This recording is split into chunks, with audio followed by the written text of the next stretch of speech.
ஆரன், அபி, Philip, ராபர்ட்னு 4 friends எப்படியாவது புதுசான ஒரு இன்வென்ஷன் கண்டுபிடிச்சி அது மூலயமா பேட்டன் ரைட் வாங்கி வாழ்க்கையில் செட்டில் ஆகணும்னு ரொம்ப கடுமையாக உழைக்கிறவங்க. அதில் ஆரனும் அபியும் மற்ற 2 ஃப்ரெண்ட்ஸுக்கும் தெரியாமல் சீக்ரெட்டிவாக ஒரு விஷயத்த பண்ண ஆரம்பிக்கிறாங்க. அது என்ன ஆகுதுன்னா அவங்களுக்கே தெரியாமல் அது டைம் மிஷினாக மாறுது. இப்படி டைம் மிஷின் கண்டுபிடிச்சதுக்கப்புறம் ஆரனும் அபியும் தனியாக சேர்ந்து அந்த டைம் மிஷினில் என்னென்ன பண்ணாங்க, அது மூலயமா பணம் சம்பாதிச்சாங்களா இல்லையா, டைம் டிராவல் மிஷின் வந்ததுக்கப்புறம் அவங்களுக்குள்ள என்னென்ன நடந்துச்சு இப்படிங்கிற பல விஷயங்களை ரொம்ப திகிலாகவும் அதே சமயம் ட்விஸ்ட்டுக்கு மேலே ட்விஸ்ட்டு வச்சு என்னடா சொல்ல வர்றீங்க அப்படின்னு நம்ம மண்டையெல்லாம் அப்படியே போட்டு குழப்பி எடுத்து நம்ம கண்ணு முன்னாடி கொண்டு வந்த படம் தான் வணக்கம் ப்ரோ, வெல்கம் டு கத்திரிக்கோள். இன்றைக்கி நம்ம ஷேன் கார்ருத்தோட டைரக்ஷனில் 2004 வெளியே வந்த பிரைமர் படத்தை பற்றி தான் பார்க்க போகிறோம். படத்தோட பிகினிங்லேயே ஒரு கார் கேரேஜோடைய ஷட்டர் டோர் ஓப்பன் ஆகுது. அதில் ஒரு 4 ஃப்ரெண்ட்ஸ் உள்ளே வராங்க. அவங்க தான் நம்ம கதைகளோட ஹீரோ ஆரன், அபி, பிலிப், ராபர்ட். இதில் என்னென்னா இவங்க எல்லாருமே ஏதாவது ஒரு விஷயத்தை கண்டுபிடிச்சி எப்படியாச்சும் பேட்டன் ரைட் வாங்கி வாழ்க்கையில் செட்டில் ஆகணுன்றதுக்காக கடுமையாக உழைச்சிக்கிட்டு இருக்காங்க. இப்படி இவங்க கண்டுபிடிக்கணும்னு முயற்சி பண்ணிக்கிட்டு இருக்கிற பொருள்களை பற்றி இவங்களுக்குள்ளே ரொம்ப டீப்பாக ரொம்ப ஹார்ஷாக டிஸ்கஸ் பண்ணிக்கிறாங்க. ஏன்னா இது வரைக்கும் இவங்ககிட்ட பெருசாக எந்த பேட்டன் ரைட்டுமே இல்லை. ரொம்ப நாளாக இதுக்கு வேலை செஞ்சுக்கிட்டு இருக்காங்க. பட் ஆனாலும் அதுலேருந்து இவங்களுக்காக எந்த காசுமே இவங்களால எடுத்துக்க முடியல அப்படிங்கிற விரக்தி இவங்க 4 பேர்த்துக்குள்ளேயுமே ரொம்ப ஆழமாக இருக்குது. இந்த மாதிரி சூழ்நிலையில் தான் இவங்களுக்குள்ள வாக்குவாதம் முத்தி போய் இவங்க 4 பேர்த்துக்குள்ளே இருக்கிற அந்த நட்புங்கிறது ஒரு பிளவுக்கு வருது. ஏன்னா இதில் 2 பேர் அந்த ரிசர்ச்சை கண்டினியூ பண்ணணும்னு நினைக்கிறாங்க. 2 பேர் இது வேஸ்ட் ஆஃப் டைம், இது மூலயமா காசு நமக்கு கிடைக்க போகிறதில்ல, நமக்கு கிடைக்க போகிறதெல்லாம் வெறும் ஏமாற்றம் தான் அப்படிங்கிற மாதிரி அவங்களுக்குள்ளேயே மாற்றி மாற்றி டிஸ்கஷன்ஸ் நடக்குது. அப்போ இது என்னன்னா இதில் அபிக்கு மட்டும் ஃபேமிலி இருக்குது, கல்யாணம் ஆயிருக்கு, ஒய்ஃப் இருக்குது, இதை காட்டுறாங்க. பட் ஆனால் அந்த ஒய்ஃபோட முகத்தை கூட நமக்கு காட்டல. இப்போ என்ன ஆகுதுன்னா அபி, ஆரன் 2 பேருமே என்னடா பண்ணுறது, இப்போ பிலிப்பும் இதுக்கு ஒத்துக்க மாட்டேங்கிறான், ராபர்ட்டும் இதுக்கு ஒத்துக்க மாட்டேங்கிறான், நம்ம 2 பேர் மட்டும் இதை பிடிச்சி தொங்கி ஏதாவது செய்ய முடியும்னு நினைக்கிறியா அப்படின்னு கேட்கும்போது தெரியல, பட் ஆனால் முயற்சி பண்ணி பார்ப்போம், ஒரு விஷயத்தை பாதியில் கைவிட்டோன்னு இருக்கக்கூடாது, இவ்வளோ தூரம் நம்ம வந்தாச்சு, இப்போ நம்மளுடைய ரூல்ஸ் பிரகாரம் இது என்னோட டர்ன் தானே, இப்போ இந்த மாதத்துக்கு நான் சொல்கிறது தானே நீங்கள் கேட்கணும் அப்படின்னு சொல்லுவான். ஏன்னா இவங்களுக்குள்ள ரூல்ஸ் போட்டிருப்பாங்க. என்னென்னா ஒவ்வொரு மாதத்துக்கும் ஒவ்வொருத்தனுடைய கண்டுபிடிப்புகளை பற்றி மீதி இருக்கிற 3 பேரும் ஒர்க் பண்ணணும் அப்படின்னு. இப்போ அந்த ரூல்ஸ் பிரகாரம் நான் தானே பண்ணணும், பார்க்கலாம், இதை ட்ரை பண்ணி பார்க்கலாம் அப்படிமா. ஆனால் மீதி இருக்கிற 2 பேர் இல்லையா, பிலிப், ராபர்ட், அவங்க 2 பேர்த்துக்குமே இதில் பெருசாக உடன்பாடே இருக்காது. அப்போ அபி என்ன பண்ணுவான், ஆரனை மட்டும் கூப்பிட்டுட்டு ஒரு ஒர்க் ஷாப்புக்கு போவான். ஒர்க் ஷாப்புக்கு போய் இப்போ இந்த மாதத்துக்கு அவனோட இன்வென்ஷன் இருக்கும் இல்லையா, அதை டெஸ்ட் பண்ணி பார்க்கறதுக்காக ட்ரை பண்ணி ஒரு மோல்டு எல்லாம் வாங்கிட்டு அதை ஒரு மெஷின் மாதிரி அசம்பிள் பண்ணுவாங்க. அசம்பிள் பண்ணால் இப்போ அவங்க 4 ஃப்ரெண்ட்ஸும் சேர்ந்து அசம்பிள் பண்ணுவாங்க. பட் ஆனால் இன்பிட்வீன்லேயே அவங்க டைம் ஆயிடுச்சுன்னு சொல்லி வீட்டுக்கு விட்டுட்டு போயிடுவாங்க. ஆனால் ஆரனும் அபியும் மட்டும் அந்த லேபில் கண்டினியூஸாக ஒர்க் பண்ணிட்டு இருப்பாங்க. அந்த மிஷினை மேற்கொண்டு டெஸ்ட் பண்ணி பார்ப்பாங்க. பார்த்தா அந்த மிஷினில் கொஞ்சம் கொஞ்சமாக இம்ப்ரூவ்மெண்ட்ஸ் கிடைக்கும். அவங்க உள்ள ஒரு கேமராவை மாட்டி மார்பிள் மாதிரி ஒரு விஷயத்தை வச்சு அதை ஒரு புரோட்டீன் க்ரோத் பண்ண வைக்க முடியுமா, இல்லை அதில் இவங்க பண்ணுற அந்த ரேடியோ ஆக்டிவ் விஷயங்கள்னால அது ஸ்ட்ராங் ஆகுமா, இப்படின்னு பல ரிசர்ச்சஸ் அந்த டப்பா மூலயமா செஞ்சுக்கிட்டு இருப்பாங்க. இப்போ திடீர்னு பார்த்தா அந்த ரிசர்ச்சில் இவங்க சக்ஸஸ் ஆகிட்டாங்களோன்னு நினச்சி அவங்க அந்த மிஷினோட பாக்ஸை திறப்பாங்க. ஆனால் பார்த்தா அங்கே பிளாக் அவுட் ஆயிரும். அப்போ அபி எழுந்திரிச்சு கரெக்டாக ஆரன் அந்த டைமில் ஃபோன் பண்ணுவான். என்னடா இன்னும் தூங்கிட்டு இருக்க, கிளம்பி வாடா, நான் வந்துட்டேன் உங்கள் வீட்டுக்கு அப்படின்னா. அப்புறம் 2 பேரும் கிளம்பி போவாங்க. அப்போயே அபி ஆரன்கிட்ட சொல்லுவான், நான் உங்ககிட்ட ஒரு முக்கியமான விஷயத்த சொல்லணும், ஆனால் நீ இப்போ இல்லை, நீ நேரில் வா, நான் சொல்கிறேன்னு சொல்லி அவனை வர சொல்லுவான். அதான் அவனை கூட்டிகிட்டு போய் அந்த மிஷினை பற்றி சொல்லுவான். சொல்லிங்க பாரு, நேற்று ஃபுல்லாக நான் இதுக்காக ஸ்பெண்ட் பண்ணேன். பட் ஆனால் இதில் பயங்கர ஸ்ட்ரேஞ்சான ஒரு விஷயம் நடக்குது. என்னென்னா நம்ம உள்ளே ஒரு 10 வாட் பேட்டரியை கொடுத்தோம்னா அது வெளியே கொடுக்கும்போது 10 வாட்டாக கொடுக்குது.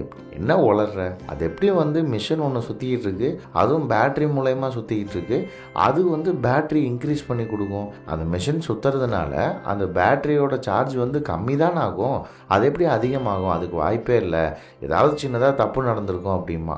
இல்லை இப்போ உனக்கு என்ன செக் பண்ணி பார்க்கணுமா, நான் சொல்கிறது நீ நம்ப மாட்டியா, சரி வா செக் பண்ணி பார்ப்போம் அப்படின்னு சொல்லிட்டு அவன் முன்னாடியே எல்லாத்தையும் போட்டு செக் பண்ணி காட்டுவான். உண்மையானுமே என்ன ஆகும்னா பேட்டரி இப்போ 12 வாட் பேட்டரி கொடுத்தா கூட 24 வாட்டில் அந்த மிஷின் வாட்டுக்கு சுற்றிக்கிட்டே இருக்கும். 2 பேட்டரியும் அவன் கழட்டினா கூட மிஷின் சுற்றிக்கிட்டே இருக்கும். அப்போ தான் ஆரனுக்கு புரியும், அபி உளரல, உண்மையாலுமே இந்த மிஷின் ஏதோ வித்தியாசமாக வினோதமாக பண்ணுது அப்படின்னு. அப்போ தான் 2 பேரும் முடிவு பண்ணுவாங்க, என்னென்னா இந்த விஷயத்த நம்ம 2 பேர்த்துக்குள்ளேயே வச்சுக்கிறது, நம்ம இதை வச்சுக்கிட்டு டீப்பாக ரிசர்ச் பண்ணி யோசிச்சு இதை எப்படி அடுத்த ஸ்டேஜுக்கு எடுத்துகிட்டு போகணும் அப்படின்னு நம்ம யோசிப்போம். அபி நான் சொல்கிறத கேளு, ஏன்னா மீதி ஃபிலிப்கோ ராபர்ட்கோ ஆரம்பத்திலிருந்தே இது மேலே நம்பிக்கை இல்லை.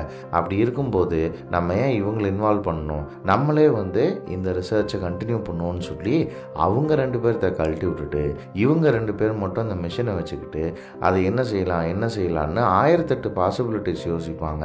அது எல்லா ஃபீல்டுலேயும் இந்த மிஷினை பொருத்தி பார்க்குற மாதிரி அவங்களுக்கு ஐடியாஸ் வரும்.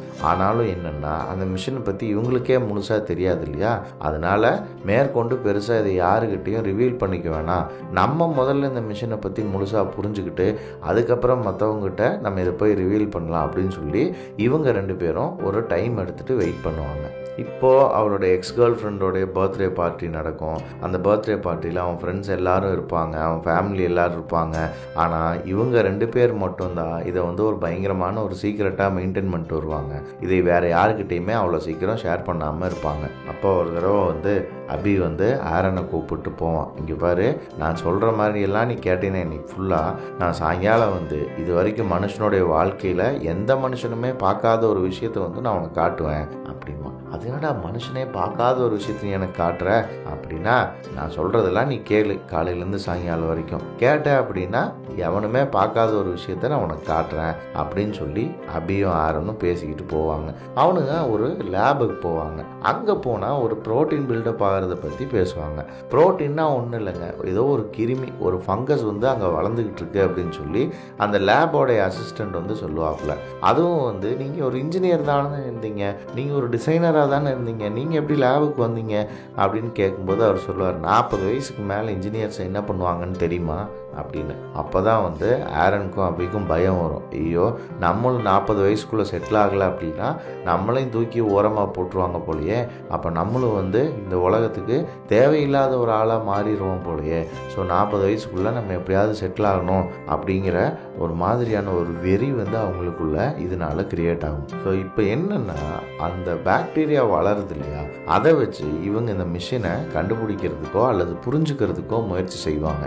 இவங்க எப்படி இந்த மிஷினை புரிஞ்சுக்கிறாங்க அப்படின்னா, ஒரு பாக்டீரியா ஒரு இடத்துல வளருது அப்படின்னா ஃபார் எக்ஸாம்பிளுக்கு அது 6 வருஷம் ஆகுது. ஆனால் அதுவே இந்த மெஷின்குள்ளே போட்டு வெளியே வரும்போது அது என்ன ஆகுது அப்படின்னா அதனுடைய ப்ராசஸ் ஸ்பீட் ஆகுது. இப்போ 6 வருஷத்தில் வளர வேண்டிய பாக்டீரியா ஒரு 2 வருஷத்தில் வளருது. அப்படின்னா என்ன அர்த்தம், டைம் வேகமாக போகுதுன்னு அர்த்தம். இப்போ டைம் எப்படி இதில் வேகமாக போகுது, ஏன்ற என்ட்ரன்ஸ் வழியாக உள்ளே பூந்தா பீன்ற என்ட்ரன்ஸ் வழியாக வெளியே வந்தால் டைம் சீக்கிரமாக பாஸ் ஆகுது. அப்போது பீன்ற என்ட்ரன்ஸ் வழியாக உள்ளே பூந்து ஏன்ற என்ட்ரன்ஸ் வழியாக வெளியே வந்துட்டா திரும்ப பிக்கு வர்றதுக்கு முன்னாடியே அப்போ நம்மளுடைய பாஸ்ட்டுக்கு நம்மளால் ட்ராவல் பண்ண முடியும் அப்படிங்கிறத அவங்க கண்டுபிடிப்பாங்க. இது என்னன்னா அந்த மெஷின்குள்ள டைமுங்கிறது ஒரு சர்க்கிள் மாதிரி சுற்றிக்கிட்டு இருக்கு. இப்போ இவங்க இந்த சர்க்கிள்ங்கிறது ஆரம்பிச்ச இடத்துலேருந்து திரும்ப ஆரம்பிச்ச இடத்துக்கே வந்துடும். அந்த இடத்துக்கு வர்றதுக்கு முன்னாடி நடுவில் அவங்க அந்த மிஷின்லேருந்து டைம் வச்சு வெளியிறங்கிட்டா அவங்களால பாஸ்ட்டுக்கு போக முடியும் அப்படிங்கிற தியரியை அவங்க கண்டுபிடிப்பாங்க. ஸோ அப்போ என்ன பண்ணுவாங்க அப்படின்னா இவங்க பொருளை வச்சு இதை டெஸ்ட் பண்ணுறதுக்கு பதிலாக நம்மளே இதுக்குள்ளே போவோம் அப்படின்னு சொல்லி என்ன பண்ணுவாங்க, பெரிய மிஷினாக இதை உருவாக்கணும்னு சொல்லுவாங்க.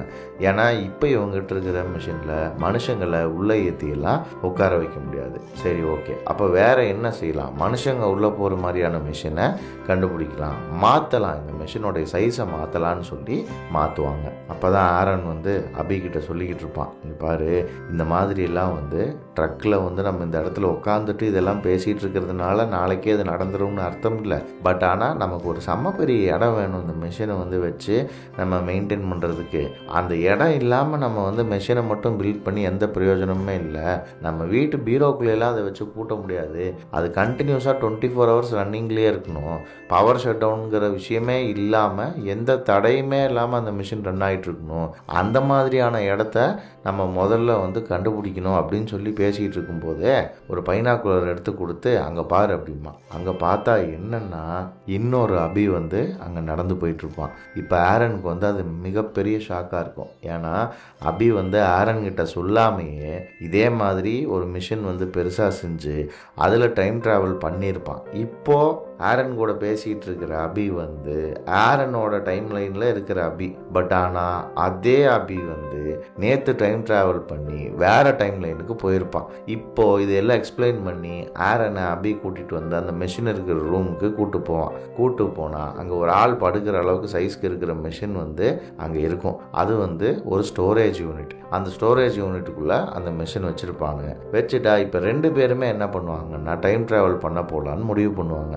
அதில் என்ன பண்ணுவானுங்கன்னா இவங்க 2 பேரும் 2 கார் எடுத்துகிட்டு வந்து ஒரு காரை நிறுத்திட்டு ஒரு காரில் வந்து டைம் ட்ராவல் பண்ணுறதுக்காக அந்த மிஷின்குள்ளே போகிறது. அந்த மிஷின்குள்ளே போகும்போது ஆக்சிஜன் இவங்க எடுத்துகிட்டு தான் போகணும். அங்கே பெருசாக மூச்சு விட முடியாது. ஸோ ஆக்சிஜன் எடுத்துகிட்டு போயிட்டா உள்ளே போய் இவங்க படுக்கிறாங்கன்னா படுத்தா ஒரு 6 மணி நேரம் அந்த மிஷின்குள்ளேயே அவங்க ஸ்பெண்ட் பண்ணுவாங்க. ஸ்பெண்ட் பண்ணால் இவங்களுடைய டேவோடைய பிகினிங்க்கு போவாங்க. அதாவது 6 மணி நேரம் முன்னாடி போவாங்க. அப்படி முன்னாடி போகும்போது இந்த மெஷின்லேருந்து தான் அவங்க எந்திரிச்சு வருவாங்க. அப்படி எந்திரிச்சு வரும்போது அந்த கார் எடுத்துகிட்டு அவங்க போகணும் இல்லையா? ஏதாவது ஒரு வகையில் அவங்களுக்கு ஒரு மோட் ஆஃப் டிரான்ஸ்போர்ட்னு ஒன்று வேணுங்கிறதுனால அந்த காரை வந்து அங்கே நிறுத்தியிருப்பாங்க.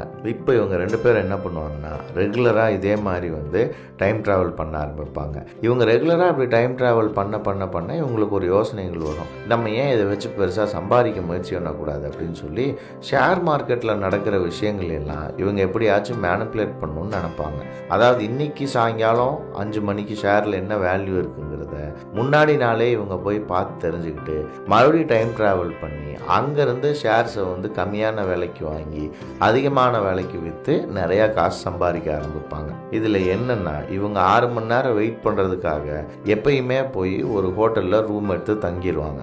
அந்த 6 மணி நேரம் வெயிட் பண்ணுற ஹோட்டலில் ஃபோன் கனெக்ஷன் இருக்காது, டிவி இருக்காது, எந்த விதமான வெளி உலக தொடர்பும் இருக்காது. எதுக்காக அப்படின்னா இவங்க டைம் ட்ராவல் பண்ணுறதுக்கு முன்னாடி வெளியிருந்து வர்ற விஷயங்கள்னால இன்ஃப்ளூயன்ஸ் ஆகி ஏதாவது வந்து இவங்களுடைய பிளானில் அவங்க மாற்றத்தை கொண்டு வந்துட்டா அது மிகப்பெரிய விளைவுகளை உண்டாக்குங்கிறதுனால இந்த முன்னெச்சரிக்கை நடவடிக்கையாக இதையெல்லாம் செஞ்சுட்டு வருவாங்க. இவங்க 2 பேரும் நிறையா பணம் சம்பாரிச்சு அது மூலயமா இவங்க ஃபேமிலியோடு சேர்ந்து பயங்கர சந்தோஷமாக வாழ்ந்துகிட்டு இருப்பாங்க. அப்போ தான் இவங்களுக்கு புரிய வரும் என்னென்னா இவங்க ஒரு பேரடாக்ஸ்குள்ளே மாட்டிக்கிட்டாங்க அப்படின்னு. பேரடாக்ஸுங்கிறது என்னென்னா ஒரு முடிவில்லாத சிக்கலான ஒரு பாதை. அதில் ஆரம்பமும் எங்கே இருக்குன்னு கண்டுபிடிக்க முடியாது, முடிவும் எங்கே இருக்குன்னு கண்டுபிடிக்க முடியாது. அப்படி அந்த பேரடாக்ஸ்குள்ளே நம்ம மாட்டிட்டோம் அப்படிங்கிறது புரிஞ்சோங்க. இப்போ வந்து என்ன பண்ணுவாங்கன்னா அபி வந்து ஆரன் கிட்ட இந்த மாதிரி இந்த விஷயத்தையெல்லாம் வந்து நம்ம பிலிப் கிட்டே ராபர்ட் கிட்டேயும் சொல்லுவோமா அப்படின்னு கேட்கும்போது அதெல்லாம் வேணாம், நம்ம தானே இதை பண்ணிக்கிட்டு இருக்கோம், நம்மகிட்டே இருக்கட்டும், இது அவங்ககிட்ட சொல்லி மட்டும் என்ன ஆக போகுது, அதனால் நான் சொல்கிறத நீ கேளு, நம்ம இதை இப்படியே கண்டினியூ பண்ணுவோம் அப்படின்னு சொல்லி அவனை கன்வின்ஸ் பண்ணி மாற்றிடும். அப்போ ஒரு டைம் ட்ராவல் முடிச்சுட்டு வரும்போது பார்த்தா அவன் காதுலேருந்து ரத்தம் வந்திருக்கும். இப்போ வந்து ஆரனுக்கு வந்து என்ன செய்யறதுன்னே தெரியாது, அபிக்கும் வந்து என்ன செய்யறதுன்னு தெரியாது. இப்போ அவங்களுடைய ஃப்ரெண்ட்ஸ் இல்லை, அவனுங்களும் கேரேஜுக்கு வந்திருப்பானுங்க. வந்து இந்த மாதிரி வாங்க நம்ம ஏன் வந்து வேலை செய்யவே மாட்டேங்கிறோம் முன்ன மாதிரி அப்படின்னு சொல்லி அபியை ஆரனையும் பார்த்து கேட்கும்போது இல்லை கரையானுக்காக மருந்தடிச்சுக்கிட்டு இருந்தாங்களே அதனால தான் வந்து அது அப்படியே கொஞ்சம் தள்ளி போட்டுச்சு, இப்போல்லாம் ஒன்றும் பிரச்சனை இல்லை அப்படின்னு சொல்லி அவனுங்களையும் போய் பேசி சமாளித்து அனுப்பிச்சி விட்ருவானுங்க.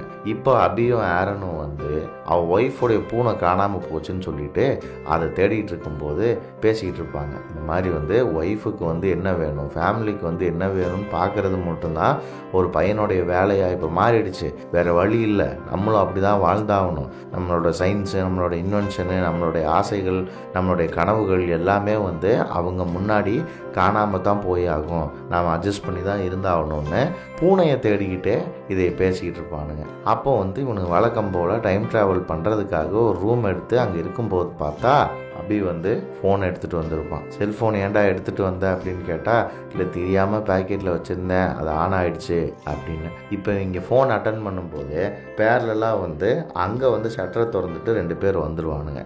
இப்போ இந்த ஃபோன் இவன் அட்டன் பண்ணதுனால என்ன ஆகும்னா ஆக்சுவலாக அவன் ஒய்ஃப் வந்து ஃபோன் பண்ணது வேறு டைம் லைனில் இருக்கிற அபிக்கு. இப்போ இவன் ஃபோன் எடுத்ததுனால அந்த டைமில் நிறையா சம்பவங்கள் மாறிடும். இப்போது ஒரே குழப்பத்துக்குள்ளே உண்டாயிரும். ஃபிசிக்கல் லாவை வந்து வந்து இவங்க பிரேக் பண்ணிடுவாங்க. ஏன்னா டைம் ட்ராவல் பண்ணும்போது இதை பண்ணக்கூடாதுங்கிறது தான் மொதல் ரூல். அப்போ திடீர்னு வந்து தூங்கிட்டு இருக்கும்போது 2 பேர்த்துக்கும் முழிப்பு வந்துடும். முழிப்பு வந்து என்ன பண்ணுவாங்க, கார் எடுத்துகிட்டு நம்ம கிளம்புவோம், போயிட்டு நம்ம ஒரு 4-5 நாள் கண்டினியூஸாக தூங்குற மாதிரியான விஷயங்களுக்கு ஏற்பாடு பண்ணிவிட்டு நம்ம போய் தூங்கி டைம் ட்ராவல் பண்ணி பின்னாடி வந்து இதுக்கு முன்னாடி நம்ம பண்ண தவறுகள்லாம் இருக்கு இல்லையா அந்த டைம் ட்ராவலில், அதை எல்லாத்தையுமே நம்ம ரிவர்ஸ் பண்ணிடுவோம். அப்படி ரிவர்ஸ் பண்ணிட்டோம்னா நமக்கு எந்த பிரச்சனையும் இல்லாமல் நம்ம ஸ்மூத்தாக வாழலான்னு நினச்சிட்டு முடிவு பண்ணிவிட்டு கார் எடுத்துகிட்டு மிட் நைட்டில் கிளம்புவாங்க.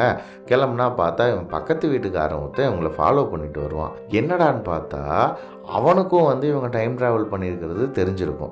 எப்படிடா தெரிஞ்சுது அப்படின்னு பார்த்தா இவங்களுக்கு என்னென்னா இவங்க 2 பேரும் அவங்ககிட்ட போய் சொல்லவே இல்லை, இந்த மாதிரி வந்து நாங்கள் ஒரு டைம் ட்ராவல் பண்ணிகிட்ருக்கோம், இந்த மாதிரி ஒரு மிஷின் வச்சுருக்கோன்னு. ஆனால் அவனுக்கு எப்படிடா தெரிஞ்சுதுன்னு 2 பேரும் பயங்கரமாக யோசிப்பாங்க. அப்போ வந்து முன்னாடி வந்து அவங்களோட எக்ஸ் கேர்ள் ஃப்ரெண்டோடைய பார்ட்டிக்கு அவளுடைய எக்ஸ் பாய் ஃப்ரெண்டு வந்து துப்பாக்கியை தூக்கிட்டு வந்தான் அப்படிங்கிற இன்ஃபர்மேஷன் அவங்களுக்கு ஞாபகம் வந்து ஒருவேளை அந்த பார்ட்டியில் ஏதாவது நடந்திருக்குமோ அப்படின்ற மாதிரியெல்லாம் யோசிப்பாங்க. பயங்கர கிராக்காக யோசித்து திரும்ப திரும்ப திரும்ப திரும்ப தூங்கி பின்னாடி போய் அந்த பார்ட்டியில் அந்த எக்ஸ் பாய் ஃப்ரெண்ட் வந்து துப்பாக்கி எடுத்துகிட்டு வராமல் இருக்கிறதுக்கோ அல்ல துப்பாக்கி எடுத்துகிட்டு வந்ததுக்கப்புறம் அவனை ஏதாவது செய்யறதுக்கோ ரொம்ப முயற்சி பண்ணிக்கிட்டே இருப்பாங்க. இதில் போக போக போக போக தான் நமக்கு தெரிய வரும் என்னென்னா இவங்க ஒவ்வொரு தடவையும் டைம் ட்ராவல் பண்ணி பின்னாடி போகும்போதும் ஒவ்வொரு வெர்ஷன் ஆஃப் ஆரனும் அபியும் கிரியேட் ஆகிட்டாங்க அப்படின்னு. இப்போ அவங்க வந்து என்ன பண்ணிட்டாங்கன்னா இண்டிபெண்ட்டாகவே வந்து வேறு மிஷின்ஸ் பேக்கப் மிஷின்ஸை வச்சு இவங்களுக்கு தெரியாமையே டைம் ட்ராவல் பண்ணி போய் அவங்களுடைய வெர்ஷன்ஸ் ஆஃப் ஆரனையும் அபியும் கிரியேட் பண்ணிக்கிட்டு இருக்காங்க. இது வந்து ஒரு முடிவில்லாத பேரடாக்ஸாக மாறிடுச்சு. ஆனால் இவங்க தான் வந்து இன்னமும் அதை ஏற்றுக்காம இதை சரி பண்ணிட முடியுங்கிற ஒரு நம்பிக்கையில் வந்து சுற்றிக்கிட்டு இருக்காங்கங்கிறது நமக்கு இந்த இன்சிடெண்ட் மூலயமா தான் தெரியவே வரும். இன்னும் சொல்ல போனால் ஒரிஜினல் வெர்ஷனான ஆரனும் அபிக்குமே என்ன பண்ணுறதுன்னு தெரியாமல் தான் குழப்பத்தில் சுற்றிட்டு இருப்பாங்க. ஆரன் வந்து இன்னொரு டைம் லைனில் இருக்கிற அபியை போய் கொல்ல ட்ரை பண்ணுவான், அபி வந்து இன்னொரு டைம் லைனில் இருக்கிற ஆரனை போய் கொல்ல ட்ரை பண்ணுவான். இப்படி இவங்களுக்குள்ள மாற்றி பிரச்சனைகள் வந்து மவுண்ட் ஆகிட்டே இருக்கும். அதில் எந்த ஆரன் எந்த அபி பேசிக்கிறாங்க, எந்த அபி எந்த ஆரன் கூட ட்ராவல் பண்ணுறாங்கிறது பக்கத்தில் இருக்கிற ஆரன் அபிக்கு கூட தெரியாத அளவுக்கு இவங்களுடைய நிறையா வெர்ஷன் ஆஃப் த ஆளுகள் வந்து அங்கே வந்திருப்பாங்க. இந்த விஷயங்கள்லாம் அன்கண்ட்ரோலபுளாக போயிடும். 2 பேர்த்துக்குமே என்ன செய்யறதுனே தெரியாது. அப்போ ஆரனும் அபியும் வந்து ஒரு முடிவெடுத்து ஏர்போர்ட்டில் நின்று பேசுவாங்க. பேசும்போது ஆரன் வந்து அபிகிட்ட சொல்லுவான், நம்ம இந்த ஊரில் இருந்தோம்னா இங்கே இருக்கிற பிரச்சனைகள் எல்லாம் தீரவே தீராது, இந்த குழப்பங்கிறது கண்டினியூ ஆகிட்டே தான் இருக்கும். நம்ம வேறு ஏதாவது ஒரு ஊருக்கு போயிடுவோம், அங்கே போய் இங்கே இருக்கிற நம்மளோட டைம் ட்ராவல் ஸ்கில்லை வச்சுக்கிட்டு டைம் ட்ராவல் பண்ணி நிறையா விஷயங்களை சம்பாரித்து நிம்மதியாக சந்தோஷமாக பணக்காரங்களாக வாழலாம் அப்படின்னு சொல்லும்போது அபி வந்து இல்லை, எனக்கு இது சரியாக படலை, நீ போகிறதுனா போய்க்க, அதை தடுக்கிறதுக்கான உரிமை என்கிட்ட கிடையாது, அதே சமயம் என்னையும் நீ கூப்பிடாத, நான் இங்கே இருந்துக்கிறேன், இங்கிருந்து இந்த ஆரன்களையும் அபிகளையும் நான் சரி பண்ணிக்கிறேன், நீ வேணா கிளம்புறது நான் கிளம்பிக்கோ அப்படின்னு சொல்லிட்டு அவன் அங்கேருந்து கிளம்பி போயிடுவான். ஆரன் மட்டும் ஏர்போர்ட்டில் அப்படியே நின்றுக்கிட்டே இருப்பான். இப்போ இதில் என்னென்னா வந்து பேசினது எந்த வெர்ஷன் ஆஃப் தி ஆரன் எந்த வெர்ஷன் ஆஃப் த அபிங்கிறது அவங்களுக்கும் தெரியாது, நமக்கும் தெரியாது. இவங்க இந்த பேரடாக்ஸ்குள்ளே மாட்டி வெளியே வந்தாங்களா இல்லையாங்கிறதும் நமக்கு தெரியாது. ஆனால் அதோடைய இந்த படம் முடிஞ்சிடும். இந்த நரேஷன் உங்களுக்கு பிடிச்சிருந்தா இந்த வீடியோவை லைக் பண்ணுங்க, உங்க ஃப்ரெண்ட்ஸ் கிட்ட ஷேர் பண்ணுங்க. அடுத்து நாங்க என்ன வீடியோ போடலாங்கிறத கீழே கமெண்ட் செக்ஷன்ல கமெண்ட் பண்ணுங்க. இந்த மாதிரி நல்ல நல்ல வீடியோஸ் போடுற நம்ம கத்திரிக்கோளுக்கு சப்ஸ்கிரைப் பண்ணுங்க.